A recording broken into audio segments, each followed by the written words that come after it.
Hello viewers, আপনাদের সবাইকে আমার চ্যানেলে স্বাগত। বানাবো আম রসগোল্লা।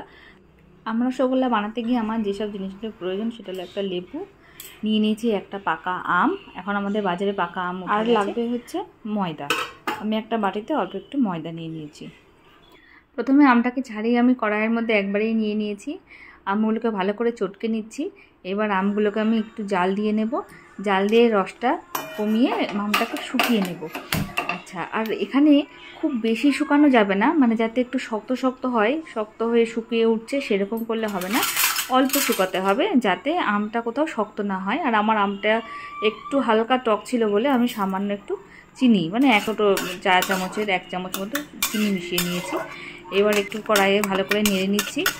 আর ওদিকে আমি দুধটা জালে বসিয়েছি। দুধটাকে ভালো করে জাল দিয়ে নিতে হবে এবং দুধটা যখন পুরো উতলে আসবে তখনই গ্যাসটা কিন্তু বন্ধ করে দিতে হবে। দেখুন আমার গ্যাস বন্ধ, এবং গ্যাস বন্ধ করার পর লেবুর রসটা মেশাতে হবে।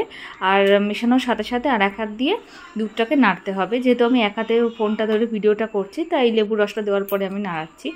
এইভাবে মোটামুটি একটা লেবুর রস লাগবে, তাতেই হবে। না হলে পরে লেবুর রসের পরিমাণ বাড়াবেন। আর দেখুন আমার কত সুন্দর ছানা একদম তৈরি হয়ে গেছে। এবার এই ছানাগুলোকে আমি ভালো করে ছেঁকে নেব। আর এইদিকে দেখুন আমটাও শুকিয়ে এসেছে। আর ওদিকে একটা ফুটো ফুটো থালা আমি নিয়ে নিয়েছি, এর মধ্যে আমি ছানাটা ঢেলে দিচ্ছি। জলটা একটা গামলার মধ্যে পড়ছে। এই জলটাকে আমি স্টোর করব, কারণ পরবর্তী কোনো রান্নায় এই ছানার জলটা দিয়ে রান্না করলে অসুবিধা হবে না। এই জলটা খুবই উপকারী হয়। আর এইভাবে একটা রুমালের মধ্যে ছানাটাকে এরকম রেখে, পরিষ্কার রুমাল নিয়ে তার মধ্যে রেখে এভাবে বেঁধে টাঙিয়ে রাখলাম। আর এইভাবে মোটামুটি 1 ঘন্টার মধ্যেই সমস্ত জল টপ টপ করে পড়ে শুকিয়ে যাবে। আর এই যে এখানে দেখছেন যে এখানে হালকা হালকা আমার একটু শক্ত হয়ে গেছিলো, কিন্তু আমি আগেই বলে দিয়েছি এরকম একটু আমটা শক্ত হলে হবে না, আমটা এর থেকে আরেকটু কম মানে শুকাতে হবে, যাতে কোনো রকম শক্তের ভাব না আসে। তার আগে শুকিয়ে আমটাকে নামিয়ে নিতে হবে। আর এই দেখুন আমার ছানা পুরো রেডি। এইবার যে আসল কাজ, এই যে আমার আমটা আর বাটিতে অল্প কিছু ময়দা, আমি সামান্য ময়দা মেশাবো। আমি একটা আলাদা বাটিতে ময়দাটা নিয়ে নিয়েছি আপনাদের দেখানোর জন্য। এবার আসল কাজ হলো এগুলোকে নিট করতে হবে আস্তে আস্তে হাত দিয়ে স্ম্যাশ করে করে করে মোটামুটি 15 থেকে 20 মিনিট মতো হালকা হাতে স্ম্যাশ করতে হবে খুব ভালোভাবে। দেখুন আমি ছানার মধ্যে এইভাবে আমটাকে মিশিয়ে নিচ্ছি, যাতে ছানার মধ্যে পুরো আমের ফ্লেভারটা চলে আসে। আর হালকা হাতে আমি আস্তে আস্তে এইভাবে কিন্তু মাখিয়ে নিচ্ছি। আর এটা মোটামুটি ধৈর্য সহকারে একদম সুন্দর করে যতটা ভালো মাখানো হবে তত সুন্দরই কিন্তু রসগোল্লাটা হবে। মানে রসগোল্লা দেখুন, আর খুব সামান্য আমি ময়দা মেশাচ্ছি, সামান্য ওইটুকুই, যাতে বাটতে সুবিধা হয়। যতটা না হলে নয় ততটা কিন্তু হালকা ময়দা মেশাবেন। খুব বেশি ময়দা মেশালে রসগোল্লাগুলো খুব শক্ত হয়ে যাবে। আর খুব ভালো করে মাখতে হবে। আর এই দেখুন আমার এখানে শক্ত শক্ত আছে, সেটা আমি একটু খেয়ে দেখলাম, বেশ ভালোই লাগছে। হ্যাঁ, আর এই ছানা শুদ্ধ আমটা মনে হলো একটু টেস্ট করি, তাই টেস্ট করে দেখছি যে এত সুন্দর লাগছে খেতে, না মনে হচ্ছে শুধু শুধুই খেয়ে নিই, আম রসগোল্লা বানানোর কোনো প্রয়োজন নেই। আর বাঁধার সময় এমন করে মাখবেন, কখন বুঝবেন যে আমার মাখাটা হয়ে গেছে, যখন দেখবেন যে কোনো কিছু আর থালায় লেগে নেই, অতি সহজে থালা থেকে পুরো উঠে বল মতো হয়ে আসছে, বড় একটা বল তৈরি হয়ে যাবে মাখতে মাখতে, তখন বুঝবেন যে মোটামুটি হয়ে গেছে। আর হাতের মধ্যে কিন্তু কিছুই লেগে থাকবে না, দেখুন হাত থেকে সমস্ত উঠে যাবে। আর এই যে আমার হাতের মধ্যে পুরো একটা বড় বল তৈরি হয়ে গেছে।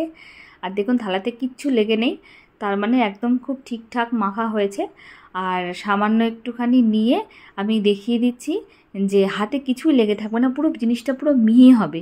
যদি অল্প কিছু, এই দেখুন হাতে কিছু কিন্তু লেগে নেই, একদম মিশে যাবে, তবেই বুঝবেন যে মাখাটা কিন্তু একদম পারফেক্ট। আর এই মাখার উপরেই কিন্তু রসগোল্লাটা নির্ভর করে। যদি মাখা ঠিকঠাক না হয়, এরকম মিহি না হয়, তাহলে কি হবে, রসের মধ্যে রসগোল্লাগুলো না ছাড়িয়ে যাবে।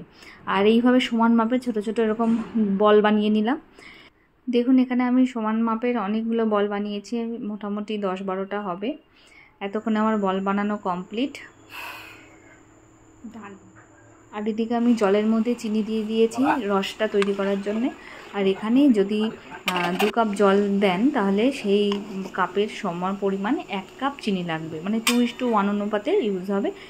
আর জলটা ফুটে এসেছে এবং চিনির ওপরের ওই কাঠগুলো সাদা সাদাগুলো আমি আস্তে আস্তে ওই হাতা দিয়ে নিয়ে একদম পুরো বাইরে বার করে দিচ্ছি। আর এই রসটা যখন টকবক করে ফুটবে তখন এই বলগুলো ছাড়তে হবে। কিন্তু আমি প্রথমে আগে একটা বল ছেড়ে দেখাচ্ছি। দেখুন বলগুলো কিন্তু ফাটছে না। মোটামুটি 2 মিনিট 3 মিনিট পর আমি দ্বিতীয় বল ছেড়েছিলাম, আপনারাও সেটাই করবেন। যদি একটা সব বল একসাথে ছাড়লে কী হবে, যদি রসগোল্লা যদি ছাড়িয়ে যায় তাহলে পুরো জিনিসটা কিন্তু নষ্ট হয়ে যাবে, তখন আপনাদের আর কোনো উপায় থাকবে না সেটাকে ওই রসগোল্লার ওই পুরটাকে ভালো করে মাখার। আর যদি খুব মাখা ভালো হয়, আমি তো আগেই বলেছি, তবে সুন্দর রসগোল্লা তৈরি হবে। রসগোল্লা, এটা আম রসগোল্লা। কই সবাইকে দেখাও আম রসগোল্লা কোথায় হচ্ছে। হাত পুড়ে যাবে, দাঁড়াও আমি দেখাচ্ছি। এই দেখো আমাদের আম রসগোল্লা হচ্ছে। আমরা সবেই ছেড়েছি ছোট ছোট বল, এর মধ্যে কত বড় বল হয়ে গেছে। এখনো আধ ঘন্টা হবে, তারপরে হয়ে যাবে গোটা আম রসগোল্লা রেডি। হ্যাঁ বড়টা হয়ে যাবে তো, তুমি আমার নামো। দেখ মোহর কত সুন্দর রসগোল্লাগুলো ফুলছে, দেখেছিস? কি বলছিস? রসগোল্লাগুলো ফুলে টইটুম্বুর হয়ে যাচ্ছে, দেখেছিস? হয়ে গেলে আমরা খাবো।